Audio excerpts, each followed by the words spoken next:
Hi friends, good morning. This is Tulasi. Welcome to Tulasi vibes. మనకి Dhanurmasam start అయింది కదండి. ప్రతి ఒక్కరూ కూడా అంటే గొబ్బిళ్ళు పెట్టే అలవాటు ఉన్నవాళ్ళు గొబ్బిళ్ళు రోజు అయితే పెట్టుకుంటారనమాట. అట్లీస్ట్ ఒక్కటైనా సరే. మా ఊళ్ళో చిన్నప్పుడైతే మేము గొబ్బిళ్ళు పెడతాం కదా, అప్పుడు పిల్లలందరం బంతి పువ్వు పెట్టి ఆ పేడ గొబ్బెమ్మ పైన చుట్టూ మా ఫ్రెండ్స్ అందరం అలా ఒక 5, 6 కలిపి చుట్టుపక్కల ఇళ్ళ వాళ్ళము చిన్న చిన్న పాటలు పాడుకునే వాళ్ళం అనమాట. వాటిల్లో ఒక పాట అయితే ఈరోజు నేను పాడతానండి. గొబ్బియ్యల్లో గొబ్బియ్యల్లో గొబ్బియ్యల్లో గొబ్బియ్యల్లో మన సీతాదేవి వాకిట వేసిన గొబ్బియ్యల్లో మాణిక్యాల ముగ్గులు వేసి గొబ్బియ్యల్లో ఆ ముగ్గుల మీద మల్లె పూలు గొబ్బియ్యల్లో నవరత్నాల ముగ్గులు వేసి గొబ్బియ్యల్లో ఆ ముగ్గుల మీద మొగలి పూలు గొబ్బియ్యల్లో ధాన్యపు రాసుల ముగ్గులు వేసి గొబ్బియ్యల్లో ఆ ముగ్గుల మీద సంపెంగలు గొబ్బియ్యల్లో రంగు రంగుల ముగ్గులు వేసి గొబ్బియ్యల్లో ఆ ముగ్గుల మీద మందారాలు గొబ్బియ్యల్లో భూదేవంతా ముగ్గులు వేసి గొబ్బియ్యల్లో భూదేవంతా ముగ్గులు వేసి గొబ్బియ్యల్లో ఆ ముగ్గుల మీద నక్షత్రాలు గొబ్బియ్యల్లో గొబ్బియ్యల్లో గొబ్బియ్యల్లో గొబ్బియ్యల్లో లక్ష్మీ రథముల ముగ్గులు వేసి గొబ్బియ్యల్లో ఆ ముగ్గుల మీద తులసి దళములు గొబ్బియ్యల్లో గొబ్బియ్యల్లో గొబ్బియ్యల్లో గొబ్బియ్యల్లో. ఇలా మేము చిన్నప్పుడు అమ్మ వాళ్ళ గొబ్బిళ్ళు అవి నైట్ టైం ముగ్గులు వేసి ఉదయాన్నే అయితే 5 o'clock అలా లేచి అమ్మ గొబ్బియ్యలు పెట్టేదన్నమాట. ఇలాగ గొబ్బెమ్మల్ని ఆవు పేడతో పెద్ద పెద్ద సైజు పెట్టేవి. మనకి చిన్న చిన్న బాల్కనీలు అవి కదండి, అందుకని చిన్న సైజు పెట్టుకున్నాను అనమాట. అప్పుడు మేము బంతిపూలు పెట్టి ఆ గొబ్బెమ్మ పైన చప్పట్లు కొడుతూ ఫ్రెండ్స్ చిన్నప్పుడు అనమాట ఒక 5th class ఆ టైంలో పాడుకునే వాళ్ళము. ఈరోజు మార్నింగ్ బ్రేక్ఫాస్ట్కి అయితే దోశ పిండి, ఇడ్లీ పిండి, అది ఇడ్లీ పిండి కొంచెం ఉందండి. మా అత్తయ్య గారు తను ఇడ్లీ తింటారు డైలీ అనమాట. తనకి అక్కడ ఊరు దగ్గర అయినా సరే డైలీ ఇడ్లీ తింటేనే తనకు సూట్ అవుతుంది అనమాట. బాడీకి కొంతమందికి కొన్ని సూట్ అవుతాయి కదండి. పెద్ద వయసు వచ్చేసరికి కొంచెం తేలిగ్గా అరిగేవి అవి తింటే ఆరోగ్యంగా ఉంటుందని తన ఫుడ్ హ్యాబిట్స్ అన్నీ అయితే మీకు నేను ఒకరోజు తన చేత చెప్పిస్తానన్నమాట. ఈ వయసులో తను ఆరోగ్యంగా ఉండటానికి కారణాలైతే నేను ఒక వీడియో చేసి పెడతానండి. మార్నింగ్ తను ఇడ్లీ తింటారనమాట. అందుకని మా అత్తయ్య గారికి ఇడ్లీ పెట్టేసి మా వారు, నేను, మా బాబుకి ఆమ్లెట్ వేస్తున్నానండి. ఆమ్లెట్ అందులో ఆనియన్స్ ఏమీ వేయకుండా ఉత్త ఉప్పు, పసుపు, కారం అలా వేసేసి కొంచెం కొబ్బరి నూనె వాడతానండి. ఆమ్లెట్స్ ఇలాంటి ఏవైనా కొంచెం డెజర్ట్స్ టైపు స్మెల్ బాగుంటుందన్నమాట. అందుకని లేదంటే గీ వాడతానన్నమాట. ఇలా ఆమ్లెట్ వేసి చిన్న పీసెస్లా కట్ చేస్తే మనకి తినడానికి బాగుంటుంది. ఈలోపు పామిగ్రానైట్ జ్యూస్ వేస్తున్నానండి. ఈరోజు బ్రేక్ఫాస్ట్కి పామిగ్రానైట్ జ్యూస్ అండ్ ఆమ్లెట్ అనమాట. హెల్త్కి హెల్త్, మనకి పని కూడా ఈజీగా అయిపోతుంది కదా. దోశ అనుకోండి, చట్నీ వేయాలి, ఆ పిండిలు కలపాలి, చాలా వర్క్ ఉంటుంది కదా. ఇదైతే కొంచెం స్టైలిష్గా ఉంటుంది, ఎనర్జీగా ఉంటుంది, హెల్తీగా ఉంటుంది, ఫటాఫట్ అయిపోతుంది అనమాట. అందుకోసం అనేసి ఈరోజు దానిమ్మకాయ జ్యూస్ అండ్ ఆమ్లెట్ తోటి మన బ్రేక్ఫాస్ట్ అయితే షురూ అవుతుంది. ఈ జ్యూసర్ వచ్చేసేసి మనకి ఎక్కువ క్వాంటిటీ వేసామనుకోండి, కింద క్యాప్ తీసేస్తే అందులోంచి ఫిల్ అవుతూ ఉంటుంది ఏదైనా ఒక మనకి పెద్ద బౌల్ పెట్టుకుంటే. ఈలోపు మా వారు రెడీ అయ్యారండి. ఆయనకి బ్రేక్ఫాస్ట్ అది ఇచ్చేసేసి నేనైతే నా వర్క్స్ అవి స్టార్ట్ చేస్తాను. బాగా చలిగా ఉంటుందన్నమాట. అందుకని ఫ్రంట్ సైడ్ డోర్ కూడా క్లోజ్ చేసేసాను. ఈరోజైతే ఉదయాన్నే కొంచెం అన్ని కర్టెన్స్ ఇవన్నీ మార్చి పని ఉందండి. అందుకనేసి మార్నింగ్ బ్రేక్ఫాస్ట్ తోటి వంట కూడా చేసేస్తాను అనమాట. ఎప్పుడైనా నాకు హెవీ వర్క్స్ ఉన్నాయనుకోండి, ఏవైనా ఇంట్లో అన్నీ సర్దటం కానీ, బెడ్షీట్స్ మార్చటం, ఎక్కడికైనా బయటికి వెళ్ళటం మార్కెట్కి అలాంటప్పుడు ఇలా చేస్తాను. ఈలోపు మా అత్తయ్య గారికి ఇడ్లీ పెట్టాను. నేను కూడా దోశ కొంచెం ఒక 3 దోశలు తీసుకున్నాను. తర్వాత పల్లీ చట్నీ, కొబ్బరి పాలు చేశానండి. అంటే కోకోనట్ మిల్క్ ఉంటాయి కదా, కోకోనట్ని గ్రైండ్ చేశాక పిండితే వాటర్ వస్తాయి కదా మిల్క్, అందులో కొంచెం బెల్లం కలుపుకొని అందులో దోశ తింటానన్నమాట నేను. అందులో లేదంటే చెరుకు రసంలో అలా తినటం నాకు ఇష్టం అనమాట. దిబ్బ రొట్టె అలా చెరుకు రసంలో ముంచుకొని అలా కొంచెం పన్నీర్నైతే మొన్న పాలక్ పన్నీర్ చేశాను కదండి, అందులో కొంచెం పన్నీర్ని ఇలా నేను రసమలై చేద్దామనేసి చిన్న చిన్న ప్యాటీస్ లాగా చేస్తున్నాను అనమాట. ఎందుకంటే అవి మనకి ఉబ్బేసరికి కొంచెం లావుగా వస్తాయన్నమాట.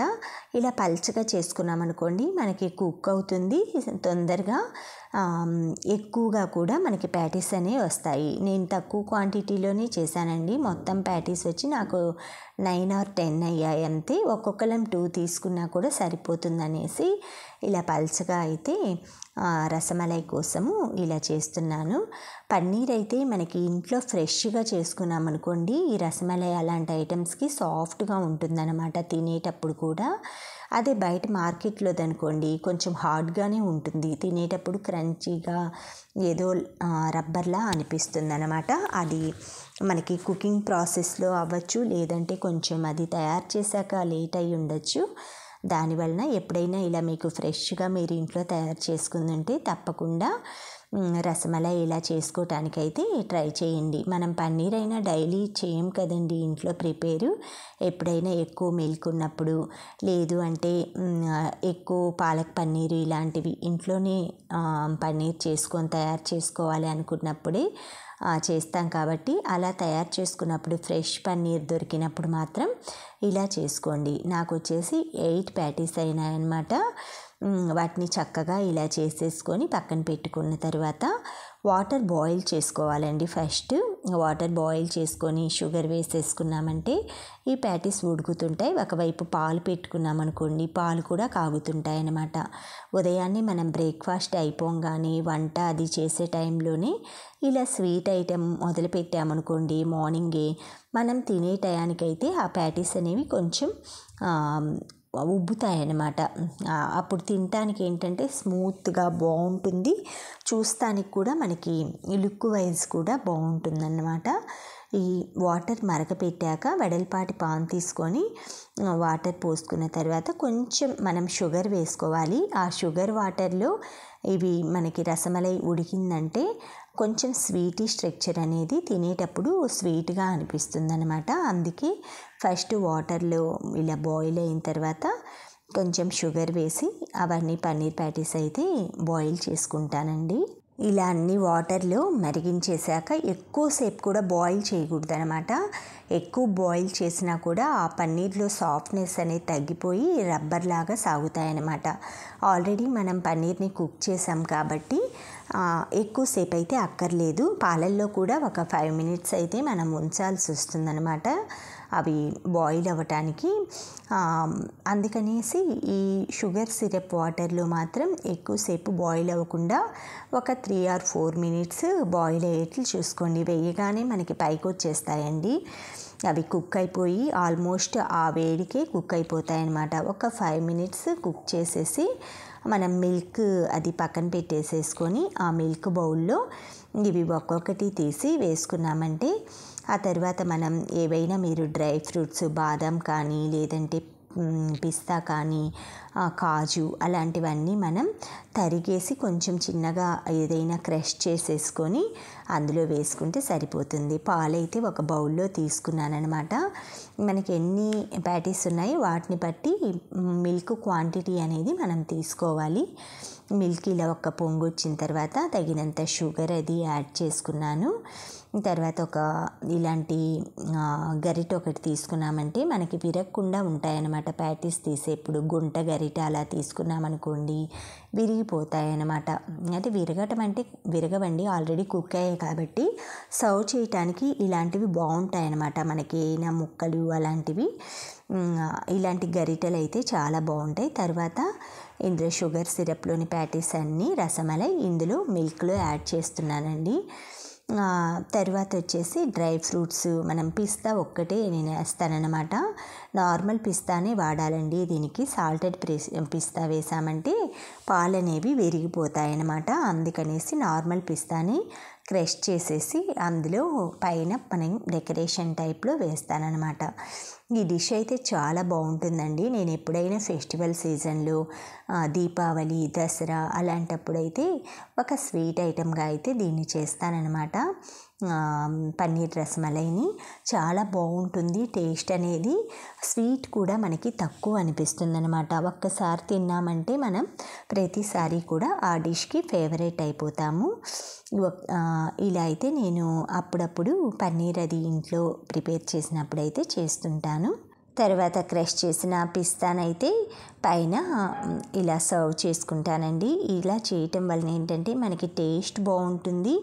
ఆ పిస్తా వేయటం వలన ఏంటంటే ఆ డిష్ కూడా మనకి లుక్ వైజ్ కూడా చాలా బాగుంటుందండి. మీరు ఒకసారి అయితే ఇలా ట్రై చేశారంటే మనకి నచ్చిందనుకోండి కంటిన్యూ చేయొచ్చు.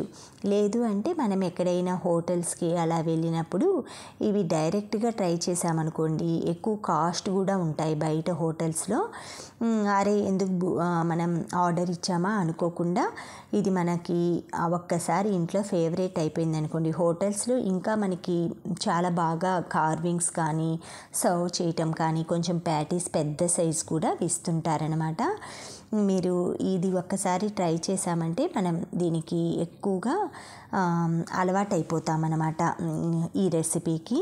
తర్వాత నేను మొత్తం వర్క్స్ అన్నీ ఫినిష్ అయిన తర్వాత కర్టన్స్ ఇవన్నీ మారుస్తున్నానండి. మాకు ఇక్కడ కర్టన్ వేసాను కదా ఒకటి, అక్కడ కూలర్కి మాకు ఒక బోర్డ్ లాగా ఇచ్చేసి కూలర్ పెట్టుకోవటానికి అలా వీలు ఇచ్చారనమాట. అందుకే నేను అది ఆ కర్టన్తో క్లోజ్ చేసేసాను. ఏసీ ఉంది కాబట్టి పైన ఇంకా అది క్లోజ్ చేసాం. మా అత్తయ్య నేను అయితే మొక్కజొన్న విత్తనాలు అవన్నీ ఒలిచి ఫ్రెండ్ వాళ్ళ ఇంటికి వెళ్తున్నామండి. మేము అదివరకు ఉండొచ్చిన దగ్గర ఫ్రెండ్స్ మా హిందీ బాబీ వాళ్ళు ఉంటే వాళ్ళ ఇంటికి తీసుకెళ్ళాను అనమాట. మా అత్తయ్యని ఒకసారి ఎప్పుడో వస్తుంటారు కాబట్టి వచ్చాక కరెంట్ వాళ్ళు అయితే వచ్చారనమాట. ట్యూబ్ లైట్స్ అవన్నీ ఫిట్ చేసి చాలా రోజుల నుంచి ట్యూబ్ లైట్స్ అవి పాడైపోయినాయండి. ఈరోజైతే పనులన్నీ ఒకే రోజు వస్తాయంటారు కదా, అది ఇదేనేమోనండి. వస్తే అన్నీ ఒకసారి వస్తాయని అటు ఇవన్నీ చేంజ్ చేయటము, ఇంట్లో బట్టలు ఇవన్నీ కర్టన్స్ అవన్నీ మార్చటం కానీ, ఉదయం నుంచి కుకింగ్ కానీ, బయటికి వెళ్ళి రావటం కానీ, ఆ వెళ్ళినప్పుడే ఉదయం వచ్చారట, మళ్ళీ ఇప్పుడు ఈవినింగ్ వచ్చేసారు. ఆ వర్క్ అయితే ఫినిష్ అయిపోయిందండి. Thank you friends, thank you for watching, thank you for valuable time. Have a safe day. Please like, share, subscribe my channel Tulsi Vibes.